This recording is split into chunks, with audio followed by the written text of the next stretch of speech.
Hey everyone, I'd like for you to meet Joe. Now, Joe is your typical American man with a wife and 4 kids. Joe's household has an annual income of $68,703, which happens to be the family median income for those in the United States of America. Now, Joe's household, however, spends $131,620, which means they put $62,917 on credit cards every single year. And they continue to do this despite already being $541,287 in debt. Before we move on to the video, guys, I want to let you know that I have an exciting opportunity towards the end of the video for accredited investors. Okay, on with the video. Now, at this point, you're most likely thinking that Joe just really sucks with finances. But the truth of the matter is, and as you may already know, Joe is our US government. Oh my gosh. Shocker. But yes, it's absolutely true, because in 2020 alone, while the US government had an annual revenue of $3.42 trillion, they spent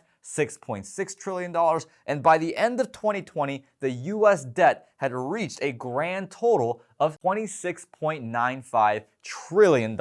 And this unfortunately keeps happening year over year, and as a matter of fact, over the course of the last 50 years, we've only seen 5 of those years in which we've had a surplus in our annual budget. And the last time that's happened in which the US government has had a surplus was back in 2001, which was this long ago. And yes, I know I looked exactly like the kid from the movie Up, but you know what? While we're here, so does this guy.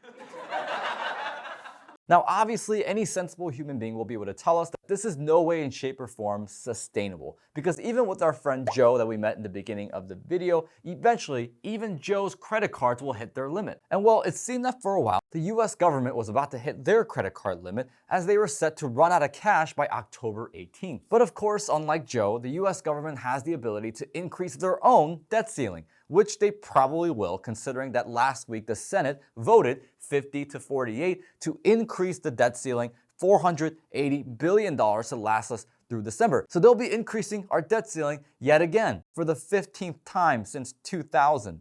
Yay! Now, obviously, this may seem like nothing out of the ordinary. I mean, certainly not crazy enough for us to mint a $1 trillion coin and then deposit it into the Federal Reserve so that the government can have additional funds to do whatever they want. Certainly not that. No.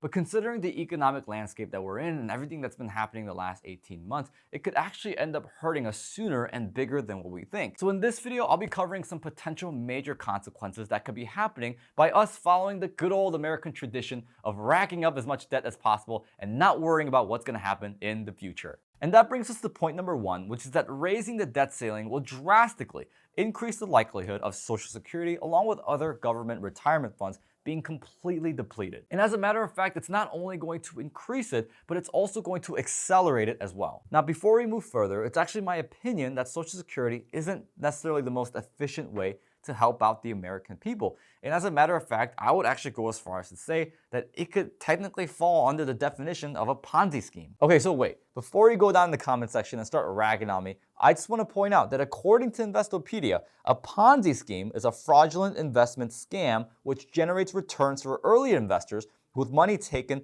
from later investors. AKA, the people working now get a chunk of their payment taken out with the expectation that it'll help them later out in life. Now, obviously, Social Security isn't your textbook definition of a Ponzi scheme because for those schemes, there has to be an investment. But the truth of the matter is that for a majority of Americans, they have no choice on whether or not they pay Social Security or not. And at the end of the day, if the idea is that you pay Social Security so that it helps you later out in life, well, that's my question.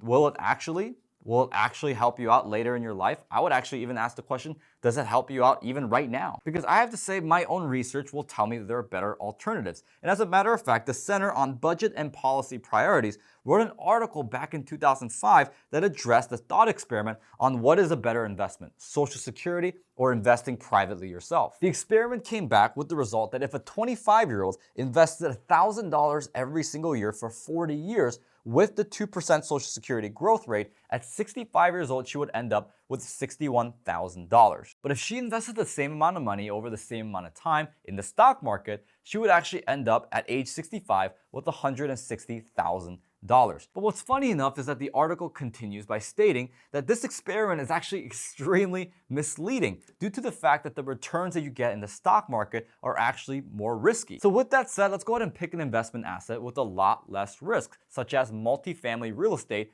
with a platform that anybody can access like Fundrise. And literally within 5 minutes of me being on Fundrise, I identified 3 apartment complex deals that are stabilized and currently paying out 8.75%, 9.25%, and 9.5% every single year. But let's say that we find an apartment deal with the lowest amount of risk possible, and because of it, we only get issued a 6.5% return. And utilizing the same amount of money in the same amount of years, which is $1,000 every single year over the course of 40 years, with this apartment deal, we actually end up at age 65 with $188,290, which is more than 3 times the production of Social Security. Not to mention that if you invest in real estate, you get decades worth of tax advantages and benefits, whereas investing in Social Security, up to 85% of your benefits may end up being taxable. And considering that Social Security is projected to dry up and be completely depleted in 12 years, which is 2030, one could make the argument that it won't help people in the future,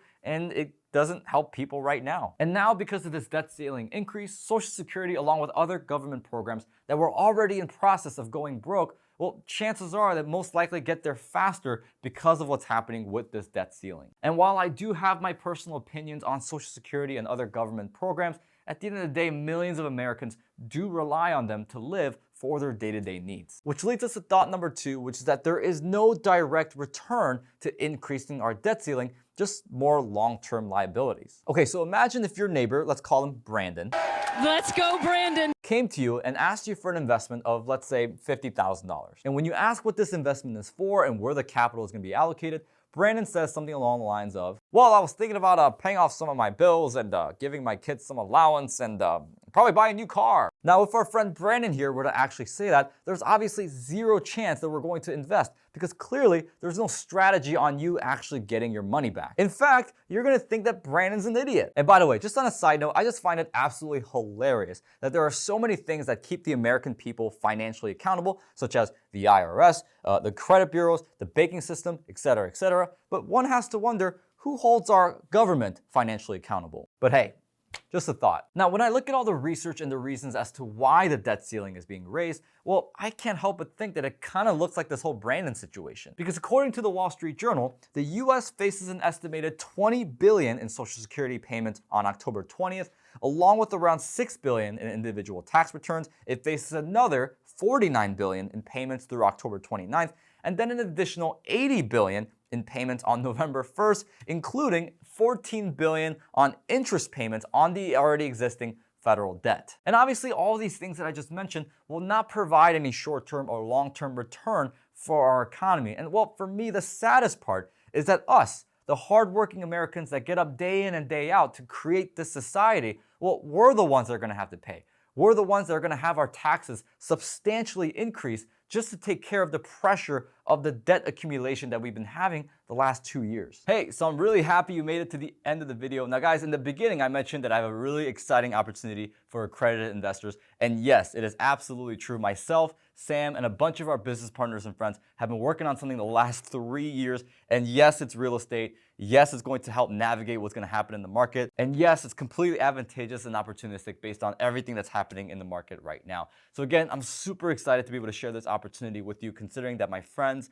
my team, myself have been working so hard at this for a very long time. So to get more information on what we got going on, guys, go ahead and click the link in the description below. It is literally going to be the first thing that you see when you click on the description. So with that said, guys, I want to hear your thoughts. Comment down below what you guys think of this whole debt ceiling crisis. How long can we continue to kick the can down the road? And of course, if you're feeling generous, like this video and also share this video as well with your friends, because, well, the more we talk, the more we can have conversations, the more we can be educated, and the better decisions we can make for all of our financial futures, for us and our family. So with that said, guys, that's all for this video. Thank you so much for watching. Again, don't forget to like and subscribe and share this video with your friends. And until next time, I'll see you in the next one.